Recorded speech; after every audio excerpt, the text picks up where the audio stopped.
지금 송원석 원내대표와 장동혁 당대표께서 서초동 특검 사무실 앞에 조사를 마치고 나온 우리 추경호 전 원내대표를 기다리느라 오늘 원내대책회의는 제가 주재를 하도록 하겠습니다.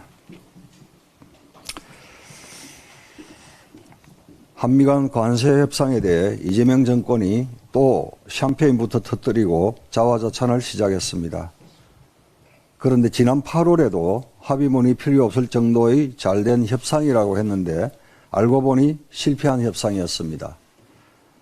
국민은 이번에도 이런 일이 벌어질까 노심초사하고 있습니다. 이번 협상 발표문에는 투자 프로젝트의 선정 기준, 투자금 회수 구조, 수익 배분 방식 등 핵심 내용이 빠져 있습니다. 특히 자동차 관세의 명확한 인하 시점과 소급 적용 여부가 확정되지 않았고 반도체 품목 관세에 대한 불확실성도 여전합니다.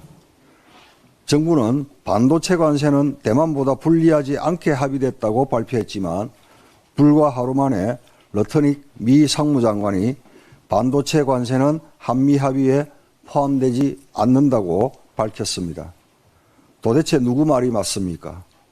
그러니 정부가 이번 협상 결과 합의문을 공개하지 못하는 것입니까? 세부 조율 과정에서 치밀한 산업별 전략과 협상 추적 관리 체계가 필요합니다. 특히 외환 시장의 변동성이 커지고 있는 만큼 통화스와프 협정 재개, 외환 보유액 확충 등 안정장치도 시급히 준비해야 합니다. 혹여나 불리한 조건을 감춘 채 성과 홍보에 몰두한다면 환율, 금리, 투자 모두 흔들리는 복합위기를 초래할 수 있습니다. 협상은 우리에게만 유리할 리 없습니다. 정부는 국민에게 유리한 부분만 내세우고 불리한 부분은 감추는 정치에서 벗어나야 합니다. 이재명 정권은 지금이라도 합의문을 공개하십시오. 그리고 법 제정과 투자 절차에 따른 후속 조치도 철저히 준비하시기 바랍니다. 배당소득 분리과세 정책 혼선과 관련해서 한 말씀 드리겠습니다. 이재명 정권과 민주당이 부동산 정책에서 보여준 오락가락 갈짓자 행보가 이제는 배당소득 분리과세 문제로까지 번지고 있습니다. 더불어민주당이 주택 공급 확대를 위해 제초한 폐지를 검토한다더니 며칠 뒤엔 검토한 적 없다고 말을 바꾸었습니다. 전현희 최고위원은 그린벨트 해제를 검토한다더니 그 직후 박수영 대변인은 사실이 아니다라고 말합니다. 도대체 누구 말이 맞습니까? 그런데 이번에는 배당소득 분리과세에서도 똑같은 혼선이 빚어지고 있습니다. 이재명 대통령은 취임 100일 기자회견에서 정부가 제시한 배당소득 분리과세 최고세율 인하 가능성을 시사했습니다. 그런데 정작 민주당 내부에서는 세율을 인하하면 안 된다는 말이 나옵니다. 또 배당 성향 기준은 40% 이상으로 높여야 한다. 아니다. 35%로 낮추자 등 의견이 분분합니다. 심지어 정부가 제시한 배당 성향 25% 이상 및 직전 3년 평균 대비 배당 증가율 5%라는 분리과세 요건을 민주당 일각에서 또 반대하고 있습니다. 이쯤 되면 도대체 무슨 기준으로 정책을 추진하겠다는 건지 국민은 알 길이 없습니다.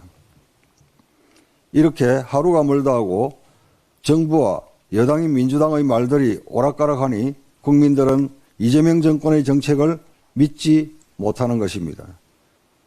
이재명 정권 스스로 신뢰를 무너뜨린 아마추어 정권, 무능 정권의 모습입니다. 이재명 정권과 민주당에 촉구합니다.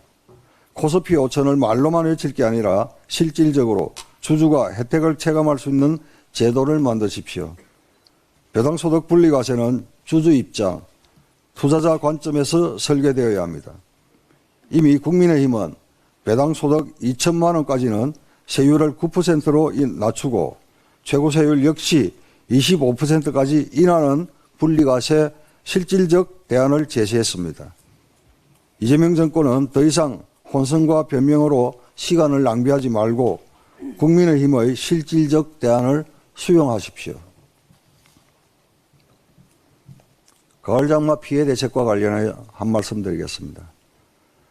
올해는 여름 폭염에 이어 9월 폭우, 10월 가을 장마까지 겹쳤습니다. 이상기후로 벼는 싹이 나거나 쓰러지고 배추는 병충해와 부패가 번졌습니다.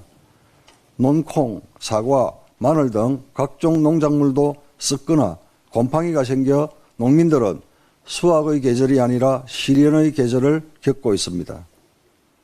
그러나 정부의 대응은 여전히 현장과 괴리가 있습니다.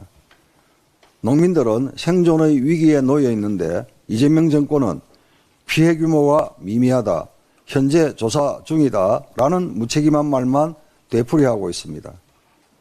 정부는 형식적 조사에 그치지 말고 실질적 피해 구제에 나서야 합니다. 이제는 현장 목소리에 기반한 구체적 대응이 필요합니다. 첫째, 피해 농업인을 위한 정부 수매 확대, 재해보험 사각지대 개선, 복구비 신속 지원이 시급합니다. 필요시 특별재난지역 선포도 적극 검토해야 합니다. 둘째, 이번 폭우와 가을 장마로 배추 등 주요 채소의 작황이 악화되면서 김장철 물가 상승이 우려됩니다. 정부는 비축물량 방출, 긴급 수입 조정, 산지 유통비 지원 등 김장채소 수급 안정 대책을 조속히 마련하십시오. 셋째, 매년 반복되는 소 잃고 외양간 고치는 식의 대응을 이제는 끝내야 합니다.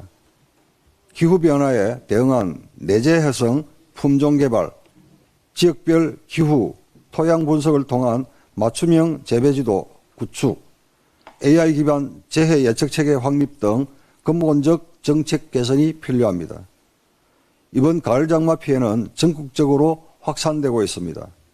정부는 형식적인 보고와 점검에 그치지 말고 피해 농민이 체감할 수 있는 실질적 대책 마련에 속도를 내야 합니다.